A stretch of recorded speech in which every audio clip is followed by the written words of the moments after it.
तुम्हालाही vacation plan करता? I heard you right. नमस्कार मंडळी, welcome to fit foodie traveller.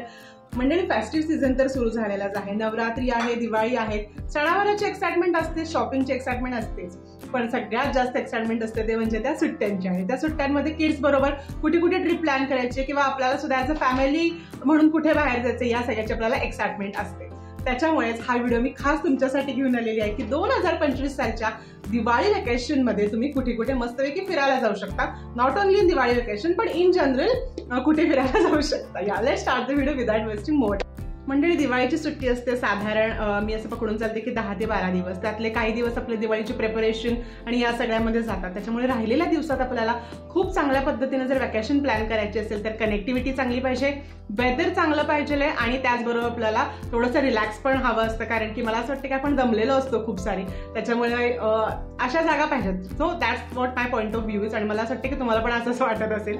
So त्या अकॉर्डिंगली जी काही ठिकाणं आहेत ती मी शोधून काढली आहेत खास तुमच्यासाठी. त्यामुळे जर अजून चॅनलला सबस्क्राईब केलं नसेल तर नक्की सबस्क्राईब करा आणि त्याचबरोबर ज्यांच्याबरोबर तुम्हाला ही वेकेशन प्लॅन करावीशी वाटते त्यांच्याबरोबर हा व्हिडिओ शेअर सुद्धा करा. चला, सगळ्यात पहिलं ठिकाण आहे जे माझं पर्सनल फेवरेट आहे, जिथे आता हवामान खूप चांगलं असतं, कनेक्टिव्हिटी बेस्ट आहे, राजस्थान. येस, 5 ते 6 दिवसांची उत्तम ट्रिप तुम्ही जयपूर, जोधपूर, उदयपूर, जैसलमेर अशा ठिकाणी करू शकता. जयपूर आणि उदयपूरची कनेक्टिव्हिटी, तिथल्या फ्लाइट्स अतिशय उत्तम आहे. त्याच्यामुळे Rajasthan is the perfect place for around October November. Rajasthan is the best place to visit in October. होतं असं की नंतर तिथे ना जसं जसं थंडी वाढते तसे राजस्थानमध्ये क्राऊड वाढत जातं. त्याच्यामुळे ऑक्टोबर साधारण शोल्डर सीझन असतो, त्याच्यामुळे तिथे त्यावेळेला गर्दी कमी असते, प्राइसेस बऱ्यापैकी कमी असतात आणि पोस्ट मान्सून तिथल्या ज्या जागा असतात त्या बघण्यासारख्या सुद्धा खूप छान असतात. त्याच्यामुळे Rajasthan can be the perfect place for the October vacation.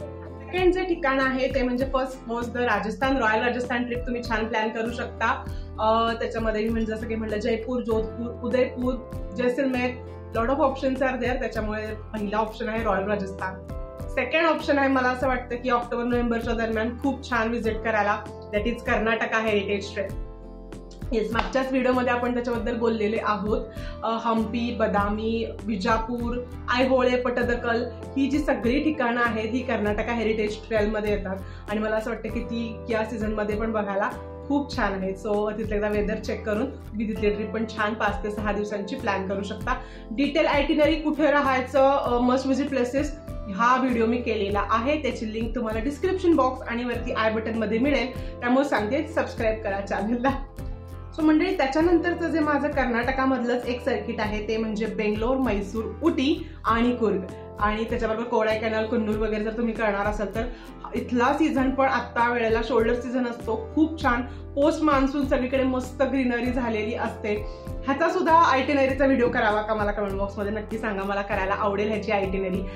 So yes, Bangalore, Mysore, Ooty ही ठिकाणं पण लहान मुलांना पण खूप बघण्यासारखं आहे. तिथे मैसूर झू, मैसूर पॅलेस हे सगळी ठिकाणं खूप छान लहान मुलांना बघण्यासारखी आहेत.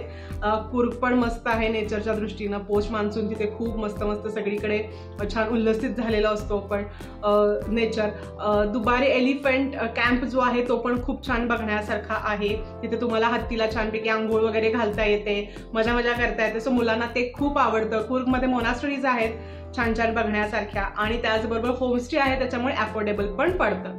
कॉफी प्लांटेशन मधले काही होमस्टेचे ऑप्शन्स आहेत मी इथे देते, तर ते पण छानपैकी बजेट फ्रेंडली पडतात तुम्हाला. त्याच्यामुळे ही ट्रिप छान बजेटमध्ये प्लस 5 ते 6 दिवसांची अशी मस्त प्लॅन होऊ शकते. बेंगलोरला कनेक्टिव्हिटी खूप चांगली आहे, तिथून तुम्हाला कॅब्स, त्याच्यानंतर बऱ्याचशा डे ट्रिप्स वगैरे पण अवेलेबल असतात. So Bangalore as a centre ठेवून तुम्ही ही ट्रिप छानपैकी प्लॅन करू शकता. एक साऊथ इंडिया साईडचं एक सर्किट आहे जे तुम्ही आता प्लॅन करू शकता, ते म्हणजे आहे वायानाड आणि कबिनी. जर तुम्हाला नॅशनल पार्क, झू वगैरे अशी ठिकाणं बघायला आवडत असतील तर कुर्गच्या जवळूनच वायानाड वगैरे जातं. त्याच्यामुळे वायानाड आणि कबिनी, बेंगलोर, कुर्ग अशा प्रकारचं सुद्धा सर्किट होऊ शकतं. त्याच्यामुळे वायानाड सुद्धा खूप मस्त आहे बघण्यासारखं आता. सो चौथा ऑप्शन माझा होता वायानाड आणि कबिनी. सो फर्स्ट आपण बघितलं राजस्थान, सेकंड आपला ऑप्शन होता तो म्हणजे Karnataka heritage trail, third option होता आपला बेंगलोर, मैसूर, उटी, कुर्ग पण करू शकतो किंवा कुर्ग तुम्ही वायनाडमध्ये या चौथ्या ऑप्शन मध्ये सुद्धा घेऊ शकता. सो कुर्ग, वायनाड, कबिनी असं खूप छान हे पण एक सर्किट तुमचं तयार होऊ शकतं. सो हा माझा चौथा ऑप्शन होता. पाचवा ऑप्शन आहे तो म्हणजे फार लांब जायचं नसेल, बजेटमध्ये पण ट्रॅव्हल करायचे, plus you love beaches, then Goa is the good option for the October also. तिथे पण पोस्ट मान्सून खूप छान सीझन असतो जाण्यासारखा. नोव्हेंबर डिसेंबर सारखी गर्दी नसते किंवा बजेट हॉटेल सुद्धा या वेळेला तुम्हाला मिळतात. गोवा मला असं वाटतं की 12 महिन्यात खूप वेगवेगळ्या प्रकारचं दिसतं. विंटरमध्ये खूप वेगळं असतं, मान्सूनमध्ये गोवा खूप वेगळं दिसतं, आणि या शोल्डर सीझन्समध्ये जे की फेब्रुवारी ऑक्टोबर असे जे सीझन्स आहेत त्यावेळेला सुद्धा गोवा एक वेगळ्याच प्रकारचे तुम्हाला वाईब्स देतं. तर त्याच्यामुळे दिवाळीनंतरचा हा जो सीझन आहे ना तो पण गोव्याला जाण्यासाठी खूप अमेझिंग असू शकतो. सो 5वा ऑप्शन होता की Goa can also be the best option. खूप सारे बीचेस तिथे आपण बघू शकतो, होमस्टेज अवेलेबल आहेतच, कनेक्टिव्हिटी पणजी एअरपोर्ट आहे. विषय निघालेलाच आहे. तर 5वं ऑप्शन आपलं कोकण किनारपट्टी पण होऊ शकतं. कोकणमध्ये अगेन खूप सारे ऑप्शन्स आहेत. दापोली, गुहागर, मालवण, सिंधुदुर्ग खूप ऑप्शन्स निघू शकतात. त्याच्यामुळे फार लांब जायचं नसेल, छानपैकी महाराष्ट्रातच एन्जॉय करायचं असेल तर कोकण, महाबळेश्वर, पाचगणी ही ठिकाणं तर आहेतच. महाबळेश्वर, पाचगणी वाईमध्ये कुठे राहावं, कोकणातले श्रीवर्धन, दिव्यागर याच्यासारखे, अलिबाग ह्याच्यासारखे ब्लॉग सुद्धा आपल्या चॅनलवरती आहेत. तिथे कुठे राहायच्या जागा, खाण्याच्या जागा आणि मस्त फिरायच्या जागा त्या सगळ्याचा डिटेल व्हिडिओज आपल्या चॅनलवरती आहे. तर तुम्ही तो जाऊन नक्की चेकआउट करू शकता. लिंक तुम्हाला डिस्क्रिप्शन बॉक्समध्ये मिळेलच. Last but not the list, Kerala backwaters. Kerala पण या टाइम पिरियडमध्ये मान्सून झालेला असतो आणि या टाइम पिरियडमध्ये इतकं सुंदर दिसतं.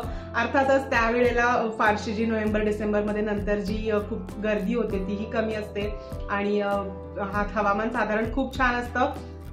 केरळमधले जर बीचेस वगैरे करायचे असतील तर त्याच्यासाठीचा सुद्धा टाइम पिरियड हा आता खूप छान असतो. त्याच्यामुळे केरला बॅकवॉटर जसं की आलेप्पी आहे, थेकडी आहे, कोचीन वगैरे यासारख्या जागा जिथे कनेक्टिव्हिटी खूप उत्तम प्रकारची आहे, ही ठिकाणं सगळी आपण आताच्या टाइम पिरियडमध्ये करू शकतो. कोचीनलाही कनेक्टिव्हिटी छान आहे. एर्नाकुलमला खूप चांगलं रेल्वे स्टेशन आहे, तिथूनही सुद्धा चांगली कनेक्टिव्हिटी मिळते.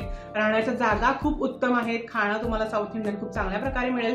त्याच्यामुळे लहान मुलांबरोबर वगैरे जर ट्रिप प्लॅन करणार असेल तर Kerala can be best option. आणि अर्थातच शेवटचं आहे ते म्हणजे आहे गोल्डन ट्रायंगल. आता गोल्डन ट्रायंगल ऑफ इंडिया म्हणजे दिल्ली, आग्रा आणि जयपूर. तर ही सगळी ठिकाणं एकमेकाला खूप चांगल्या प्रकारे हायवेने कनेक्टेड आहेत. आपल्या इथून पण कनेक्टिव्हिटी जसं की ट्रेन्स, फ्लाईट्स खूप चांगल्या प्रकारे कनेक्टेड आहेत. त्याच्यामुळे गोल्डन ट्रायंगल जसं की दिल्ली, आग्रा आणि जयपूर ही ट्रिप सुद्धा तुमची खूप छान इझिली, आजकाल वंदे भारत सुद्धा खूप चांगली एकमेकाला कनेक्टेड आहे तिकडे. सो ती खूप चांगल्या प्रकारची ट्रिप तिथे गोल्डन ट्रायंगलला प्लॅन होऊ शकते. कसा वाटला व्हिडिओ मला कमेंट बॉक्समध्ये सांगा. ह्या 5-6 ठिकाणांपैकी तुम्हाला कुठे जायला आवडेल आणि लास्ट इयर तुम्ही कुठे जाऊन आलात तेही मला कमेंट बॉक्समध्ये सांगा. Thank you so much for watching. Subscribe करा प्लीज.